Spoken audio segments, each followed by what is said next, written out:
We welcome you back to CBS Mornings, but it's the story we're all talking about because there's still so much we don't know about why a Delta jet carrying 80 people crashed in Toronto on Monday. 2 people are still hospitalized, but amazingly, everybody on board survived. That is such good news. Delta CEO Ed Bastian joins us now for an exclusive interview. We're also going to bring in our transportation correspondent, Chris Van Cleve, for this conversation. Good morning, Chris. Good morning, Ed. Good to see you, Ed Bastian, this morning. Chris?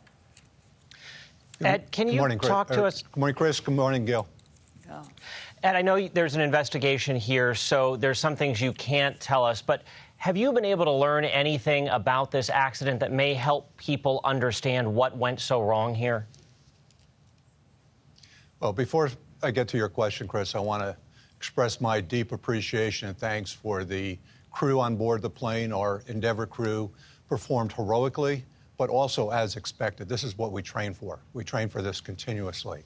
The fact that they were able to evacuate that plane as expeditiously as they did under extreme conditions, coupled with the fact that all 80 people walked off the plane with limited physical injuries, was really a testament to the safety that's embedded in the systems. I want to thank the first responders, the medical team, the care teams on board, the Toronto airport, everyone, and the design of the aircraft itself worked as expected. I can't provide any details, Chris. It's an ongoing investigation, as you are aware. Other than, we've all seen the media, we've all seen the videos. That's about as much detail as we can look at and talk about at this moment. Ed, I've gotten a lot of questions from people about the pilots here. Can you tell us how experienced these pilots were? Would they have been familiar with that airport, particularly the conditions in the winter in Toronto? Absolutely. It was an experienced crew. There's one level of safety at Delta, Chris, between our mainline and our regional jets. All of these pilots train for these conditions. They fly under all kinds of conditions at all the airports in which we operate. So, no, there's nothing specific with respect to experience that I'd look to. And I was thinking, too, all the passengers that we've talked to are giving big kudos to your crew, so I'm glad you gave them a shout-out.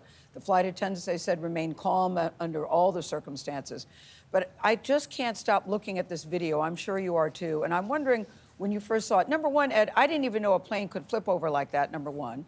Number two, it says Delta Airlines. What went through your mind when you saw that picture? And I'm sure you've looked at this video many, many times. I'm a very nervous flyer, as you know, and I'm just so freaked out by this. So when you saw this, what did you think?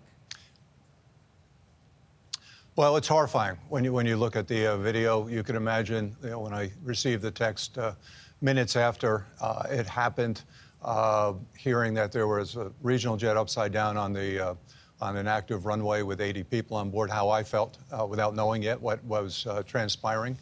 But the reality is that safety is embedded into our system. Air travel in the United States is the safest form of transportation and travel there is, period. And it's because we train for events like this. And yes, it's amazing the work that our team did up at Endeavor, but that's what we expect out of them because we are prepared for all types of circumstances. The Trump administration recently fired many employees of the FAA administration. Do those cuts worry you, and do you think that impacts the safety? I know you just said it's the safest way to travel, but after looking at all these mishaps, a lot of people are very nervous. Do these cuts affect you?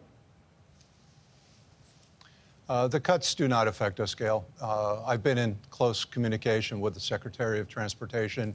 I understand that the cuts at this time are something that are raising questions, but the reality is there's over 50,000 people that work at the FAA, and the cuts, I understand, were 300 people, and they were in non-critical safety functions. The Trump administration has committed to investing deeply in terms of improving the overall technologies that are used in the air traffic control systems and modernizing the skies. They've committed to hiring additional controllers and investigators and safety investigators. So, no, I'm not concerned with that at all. Ed, the administration has also called on Elon Musk to modernize air traffic control. From an airline standpoint, what needs to be done to make the system better? And a quick follow, if I can, what do you say to the people who are nervous getting on airplanes right now? Well, to the public, I can understand the concerns at the moment. The reality is it's safer than the car ride I took this morning to get to my office. It is the safest form of transportation, period. And it's safe because in our industry, we all focus on safety. And we're a very competitive industry across the U.S. airlines. There's one thing we do not compete on, and that's safety. We all work together. We learn from each other. Every single incident that happens, whether it's reported or not, gets reported back to our teams that we share across the industry. So we learn from each other, and this incident, as terrible as it appears, was something that we'll learn from. They'll make us better. Yeah, we can't wait to hear the answers. What happened? I know you want to know that too, Ed Bastian, but kudos to the Delta crew and your team that everybody survived this. Thank you very much for your time. We know you're busy, very busy today. Thanks a lot.